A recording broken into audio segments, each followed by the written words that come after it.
Hello students. तो last video में हमने देखा था कि नेचुरल नंबर्स क्या होते हैं, होल नंबर, इंटीजर्स, रेशनल और इरेशनल नंबर्स क्या होते हैं, और हमने ये भी देखा था कि ये सारे नंबर रियल नंबर होते हैं।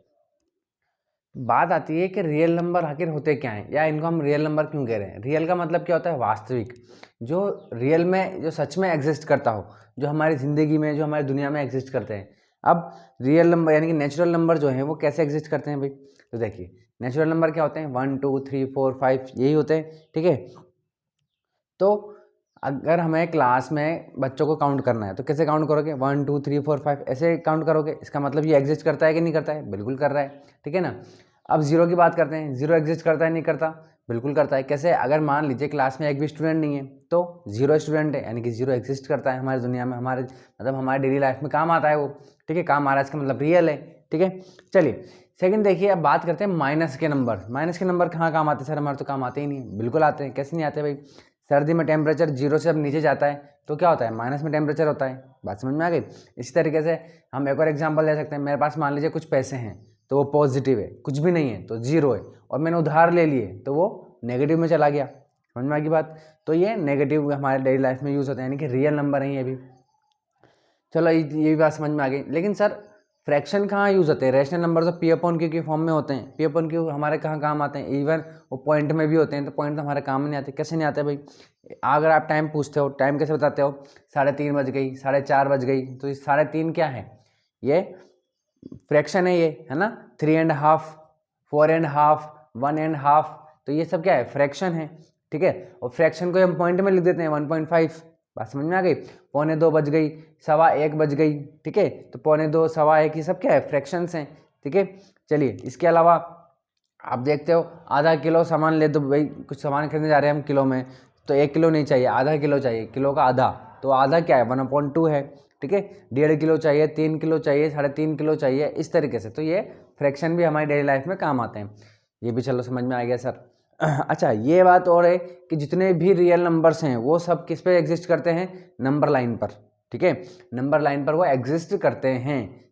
यानी कि अब तक अपने जो देखा, नेचुरल नंबर ये भी करते हैं, है ना। होल नंबर ये भी जीरो, यानी कि वो भी इस पर आएगा, नंबर लाइन पर आएगा। रेशनल नंबर, इंटीजर्स, ये सब जो हैं वो किस पर आएंगे? नंबर लाइन पर आएंगे। अब बच गया एक irrational number. Sir irrational number बताओ आप तो, कि इरेशनल नंबर किस तरीके से रियल नंबर है। हमने कभी आज तक नहीं बोला कि सर मुझे √2 पेन दे दो, कभी भी नहीं बोला हमने तो, बिल्कुल। लेकिन अगर हम ये साबित कर दें कि ये नंबर लाइन पर एग्जिस्ट करता है, इसका मतलब वो रियल नंबर है, ठीक है ना। तो आज हम यही देखेंगे कि हम रियल नंबर्स यानी कि जो इरेशनल नंबर हैं, √2, √3, √5, 6, 7, 8, इन सब को हम किस तरीके से नंबर लाइन पर एग्जिस्ट करवा सकते हैं, है ना, रिप्रेजेंट कर सकते हैं। तो देखिए इसके लिए आपको स्क्वायर्स पता होने चाहिए। कैसे? देखिए 1 का स्क्वायर क्या होता है? 1 होता है। 2 का स्क्वायर क्या होता है भाई? 4 होता है। 3 का स्क्वायर क्या होता है भाई? 9 होता है। 4 का स्क्वायर क्या होता है भाई? 16 होता है। 5 का स्क्वायर क्या होता है भाई? 25 होता है, ठीक है ना। यानी कि 1 किसका स्क्वायर है? 1 का ही। 4 किसका है? 2 का है। 9 किसका है? 3 का है। 16 किसका है? 4 का है। 25 किसका है? 5 का है। इतनी बात समझ में आ गई। अब देखिए, जब भी आपको नंबर लाइन पर अंडर रूट नंबर वाले या इरेशनल नंबर आपको रिप्रेजेंट करने हैं, तो याद रखना है इसमें एक फॉर्मूला लगता है। कौन सा भाई? हाइपोटेनियस का स्क्वायर, बेस का स्क्वायर प्लस परपेंडिकुलर का स्क्वायर। तो स्क्वायर हटाएंगे तो क्या हो जाएगा? Under root base square plus perpendicular का स्क्वायर। क्या बोलते हैं इसको? पाइथागोरस थ्योरम बोलते हैं। सबको पता है ये अच्छी तरीके से, ठीक है। तो देखिए भाई, अब एक चीज़ और समझिए, ठीक है। देखिए हमें क्या निकालना है? √2, ठीक है। तो √2 क्या है? हमारा हाइपोटेनियस है, ठीक है। याद रखना जितने भी अंडर रूट वाले नंबर आएंगे उनको हमें हाइपोटेनियस बनाना है, ठीक है। चलिए ये सारे हाइपोटेनियस बनेंगे। अब याद रखिए इसको हमें किस फॉर्म में लिखना है? हमें लिखना है इनकी फॉर्म में, ठीक है, कि पूरा स्क्वायर बन सके, क्योंकि हमें यहाँ पर स्क्वायर चाहिए, ठीक है ना। इसलिए तो इनके आसपास ही लिखेंगे। कैसे लिख सकते हैं भाई? 2 को लिखना है हमें, 2 को, तो 2 को कैसे लिखेंगे?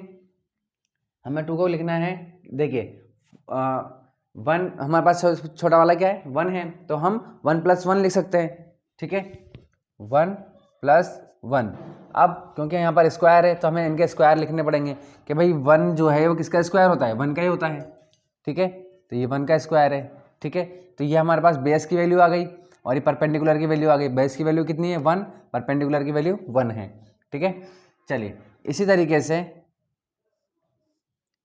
अच्छा चलिए इसको एक काम करते हैं, पहले रिप्रेजेंट कर लेते हैं, ठीक है। ये नंबर लाइन है,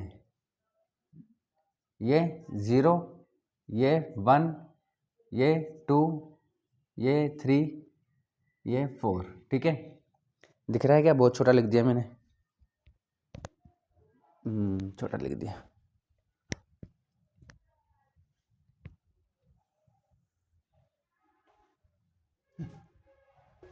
देखिए ये 0, 1, 2, 3 और ये 4। अब देखिए मैं तो बोर्ड पे बना रहा हूँ इसलिए ये मैं मेजर करके नहीं बना रहा हूँ, लेकिन जब आप कॉपी पे बनाओगे तब आप क्या करोगे, मेजर करके बनाओगे इनको, ठीक है ना। या तो 1 सेंटीमीटर लोगे, 1 सेंटीमीटर छोटा पड़ता है तो आप 1 इंच का ले सकते हो, आपके स्केल में 1 इंच का भी होता है, ठीक है ना। चलिए ये सारे सेम होने चाहिए लेकिन, ठीक है। अब देखिए बेस, ये लाइन बेस है, ठीक है ना, समझ रहे हो। हमें क्या बनाना है, हमें बनाना है ट्राइंगल, क्योंकि ये जो ये हमारी पाइथागोरस थ्योरम है, किस में लगती है, ये लगती है किसमें, राइट एंगल ट्राइंगल में, ठीक है। तो हमें यहाँ पर क्या बनाना है, राइट एंगल ट्राइंगल बनाना है। तो राइट एंगल ट्राइंगल कैसे बनेगा, बेस कितना है हमारे पास, 1 है, तो ये यहाँ से लेके यहाँ तक की वैल्यू कितनी हो गई भाई, ये 1 हो गई, ठीक है, 1 डिस्टेंस हो गई। परपेंडिकुलर कितना है, 1, तो इसके ऊपर परपेंडिकुलर खींच देंगे एकदम इस तरीके से, सीधी लाइन खींच देंगे। आप स्केल से खींच देना एकदम, स्केल से या वो जो हमारा डी आता है उससे खींच देना, ठीक है। और तो जब आप इसको ये इस तरीके से मिलाओगे तो ये वाली लाइन कितनी आ गई हमारे पास, √2 आ गई, ठीक है। कैसे आ गई भाई, देखो ये परपेंडिकुलर 1, बेस 1, ठीक है। चलिए हाइपोटेनस की वैल्यू फाइंड करनी है हमें, तो क्या हो जाएगी, हाइपोटेनस की वैल्यू फाइंड करनी है, बेस कितने आए 1, ठीक है, तो ये 1 का स्क्वायर प्लस परपेंडिकुलर कितना है 1, तो 1 का स्क्वायर, 1 का स्क्वायर 1 होता है, ठीक है, इसका भी स्क्वायर 1 होता है, तो ये हाइपोटेनस कितना आ गया हमारे पास, √2 आ गया, तो इसकी वैल्यू कितनी आ गई, √2 आ गई, ठीक है। अब देखो, अब एक बात बताओ कि हमें ये जो √2 है ये हमें नंबर लाइन पर लेकर के आना है, कहाँ पे लेकर आना है, नंबर लाइन पर, ना कि इधर, ठीक है, ये तो इधर जा रहा है, ठीक है, हमें तो नंबर लाइन पर लेकर के आना है। तो अगर हम कंपास लें, कंपास लेकर के इस तरीके से यहाँ से कंपास का जो पॉइंट होता है वो अगर हम यहाँ रखें और पेंसिल को यहाँ रखेंगे, ठीक है, और हम ऐसे घुमाएंगे, ठीक है, तो वो इधर इधर यहाँ पे आ जाएगा, ठीक है। तो ये आ गया किस पे, नंबर लाइन पर। इसका मतलब क्या होगा कि यहाँ से लेकर के यहाँ तक की जो डिस्टेंस है, इसको मैं O बोल दूँ और इसको A बोल दूँ, इस पॉइंट को, तो O से लेकर के A तक की जो डिस्टेंस है ये कितनी हो गई, √2। क्यों हो गई √2, क्योंकि ये भी √2 है और इससे हम सर्कल बना रहे हैं, तो यही डिस्टेंस ये वाला डिस्टेंस होगी, सेम डिस्टेंस है, ठीक है ना, क्योंकि ये रेडियस बन गई, और रेडियस तो क्या होती है, पूरे सर्कल में रेडियस सेम होती है, तो जितनी ये √2 है इसलिए ये भी √2 है। समझ में आ गई बात। चलिए तो हमने नंबर लाइन पर क्या कर दिया, √2 को शो कर दिया। अब यहाँ से एक चीज़ समझिए कि देखिए यहाँ पर जब दो नंबर हैं 1 और 1 दो हैं तो एक ट्रायंगल बन रहा है, ठीक है। इसी तरीके से अगर 3 नंबर आ जाएंगे तो 2 ट्रायंगल बनेंगे, 4 नंबर आ जाएंगे तो 3 ट्रायंगल बनेंगे, ठीक है। चलिए अगर √3 की बात करते हैं, √3 कैसे करेंगे भाई, देखिए √3 में हम √3 में भी हमको ये करना पड़ेगा 1 square plus 1 square plus 1 square, ठीक है। तो इसमें कैसे करेंगे सर, इसमें देखिए अभी जैसे मैंने बताया आपको कि इसमें कितने नंबर आ गए, 3, क्योंकि इसको अपन 4 से कर ही नहीं सकते, है ना। या फिर एक बार अपन इसको ऐसे करें 2 स्क्वायर प्लस 1 ऐसे भी कर सकते हैं, ठीक है, ऐसे कर लीजिए, ठीक है, पर वो तो 5 हो जाएगा, है ना, ये तो गलत हो जाएगा। चलिए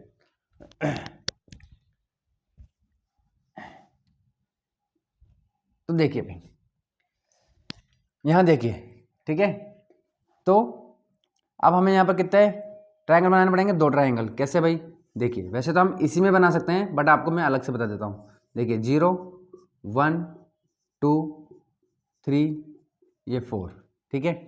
चलिए पहले वाला लेंगे, है ना। तो बेस भी कितना है 1 है, परपेंडिकुलर भी कितना है 1 है, जस्ट इसके जैसे बनाएंगे अपन, ये और ये। तो ये कितना आ गया √2 आ गया, ठीक है। अब वापस एक और ट्रायंगल बनाएंगे, अब इन दोनों को बनाएंगे, ठीक है ना। तो अब ये हमारा बेस हो गया, क्या हो गया, ये वाला बेस मान लेंगे इसको, ठीक है। इधर देखिए ऐसे बेस कितना हो गया हमारे पास √2 का स्क्वायर प्लस 1, इन दोनों को मिला करके √2 आ गया था, ठीक है। हाइपोटेनियस 1 का स्क्वायर, इस तरीके से। तो ये हमारा बेस हो गया। इस पर परपेंडिकुलर खींचेंगे तो ये परपेंडिकुलर, ठीक है, ये 90 डिग्री का एंगल था, ठीक है। इस तरीके से ये भी 90 डिग्री का एंगल है। और ये कितना है 1 खींचेंगे, क्योंकि यहाँ पर 1 है तो यहाँ 1 खींच देंगे। इस तरीके से जब इसको मिलाएंगे तो ये वैल्यू कितनी आएगी √3 आएगी। क्यों आएगी देख लीजिए। Hypotenuse is equal to base कितना है हमारे पास √2 का स्क्वायर प्लस परपेंडिकुलर कितना है 1 का स्क्वायर। √2 का स्क्वायर कितना होगा भाई √2 ही होगा, प्लस 1 का स्क्वायर 1 होगा, ठीक है। सॉरी, है ना। √2 से ये कट जाएगा तो 2 आ जाएगा। चलिए तो ये कितना हो गया भाई 2 और 1 3 हो गया। तो हाइपोटेनस कितना आ गया √3 आ गया। इस तरीके से ये कितना हो गया हमारे पास हाइपोटेनस जो नया वाला आया है दूसरे ट्रायंगल का, ये कितना आया है हमारे पास √3 आया है, ठीक है ना। अब वापस वही करेंगे, कंपास का पॉइंट यहाँ रखेंगे और पेंसिल यहाँ रखेंगे, ठीक है। अब देखिए √4 की वैल्यू कितनी होती है 2 होती है, और √3 इससे कम ही होगा, ठीक है, यानी कि 2 के अंदर ही आएगा। तो यहाँ से अगर अपन खींचना स्टार्ट करेंगे तो ये इस तरीके से यहाँ पर आ जाएगा, ठीक है। चलिए ये तो मेरे पास कंपास नहीं है, नहीं तो वरना ऐसे ही आता। अगर हम इसको एग्जैक्ट मेजर करके बनाएंगे तो बिल्कुल सही आएगा ये, ठीक है ना। इस तरीके से ठीक है। समझ में आ गई बात। तो ये बात समझ में आ गई कि अगर आपके पास 3 नंबर हैं तो 2 ट्रायंगल बनेंगे, यहाँ पर 2 ट्रायंगल बन गए, ठीक है। चलिए और इसको आप ऐसे भी बना सकते हो, अगर ऐसे नहीं बनाना चाहते, अगर इसमें बनाना चाहते हो तो देखिए ये यहाँ से लेके यहाँ तक, ये देखिए यहाँ से लेकर के यहाँ तक कितना आ गया √2 आ गया। यहाँ पर एक और लाइन खींच दो, ये 1 हो जाएगा, ठीक है। फिर इसको मिला दोगे तो ये लाइन कितनी आ गई हमारे पास √3 आ गई, ठीक है। तो जब मिलाओगे तो ये यहाँ बन जाएगा। समझ में आ गई बात। चलिए इसी तरीके से अगर आपको क्या बनाना है भाई √5, ठीक है। तो √5 को कैसे लिख सकते हो आप 4 + 1। आपको क्या करना है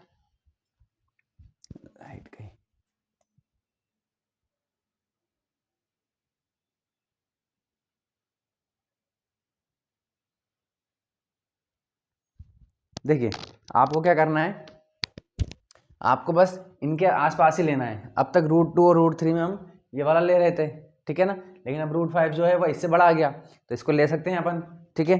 4 को ले सकते हैं तो 4 + 1 हो गया। अब 4 को हम क्या ले सकते हैं भाई 4 को हम लिख सकते हैं 2 का स्क्वायर प्लस 1 जो अभी हमने किया था, ठीक है। चलिए तो देखिए और 1 को हम क्या ले सकते हैं 1 का स्क्वायर लिख सकते हैं। तो हमारे पास बेस कितना हो गया 2 हो गया, परपेंडिकुलर कितना हो गया 1 हो गया। चलिए तो अब इसको अगर अपन बनाएं नंबर लाइन पर तो ये लीजिए ये 0 ये 1 ये 2 ये 3 और ये 4, ठीक है। अब देखिए √9 की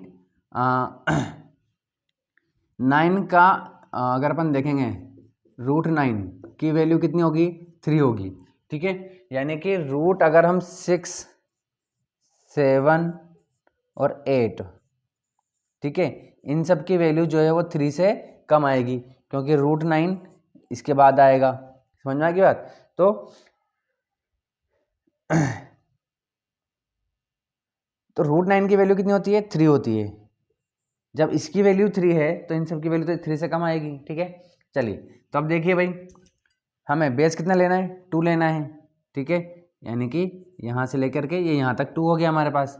और परपेंडिकुलर कितना लेना है 1 लेना है, तो यहाँ पर ये 1 खींच देंगे इस तरीके से।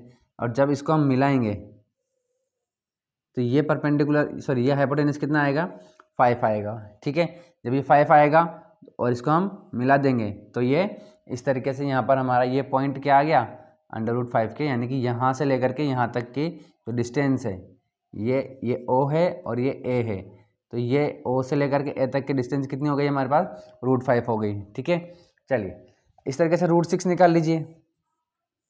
√6 कैसे निकालोगे भाई, देखिए अब देखिए इसमें क्या करोगे आप स्क्वायर +1 ऐसे कर दोगे। ठीक है, या इधर देखिए इस तरीके से 4 +1 कर दोगे। ठीक है, तो इसको अगर अपन इसमें लिखेंगे तो ये स्क्वायर +1 का स्क्वायर +1 का स्क्वायर, इसका मतलब क्या होगा, इसमें 3 नंबर आ रहे हैं, इसका मतलब इसमें 2 ट्राइंगल बनेंगे। अब देखिए क्यों बनेंगे भाई, क्योंकि इसी के ऊपर जस्ट जैसे बनाया था ना हमने √2 के ऊपर √3, वैसे ही √5 के ऊपर √6। तो आप यहाँ पर अगर आप क्या कर दोगे, ये √5 हो ही गया, इसके ऊपर एक और परपेंडिकुलर खींच दोगे, ये परपेंडिकुलर, और यहाँ से आप इसको मिला दोगे तो ये जो आएगा ये 1 है। ठीक है, ये √5 है, बेस बन गया ये तो ये क्या हो जाएगा √6 हो जाएगा। यहाँ से करोगे तो ये √6 आ गया। समझ में आएगी बात। चलिए इसी तरीके से √7 देखो भाई, √7 में क्या आ जाएगा, इसका एक और कर दो। ठीक है, ये हो जाएगा 2 का स्क्वायर +1 +1 +1। ठीक है, चलिए 4 हो गए, 4 हो गए तो 3 क्या बनेंगे, इसमें ट्रायंगल बनेंगे, इसी के ऊपर बना दो जस्ट ये। ठीक है, इसको मैं इरेज कर देता हूँ।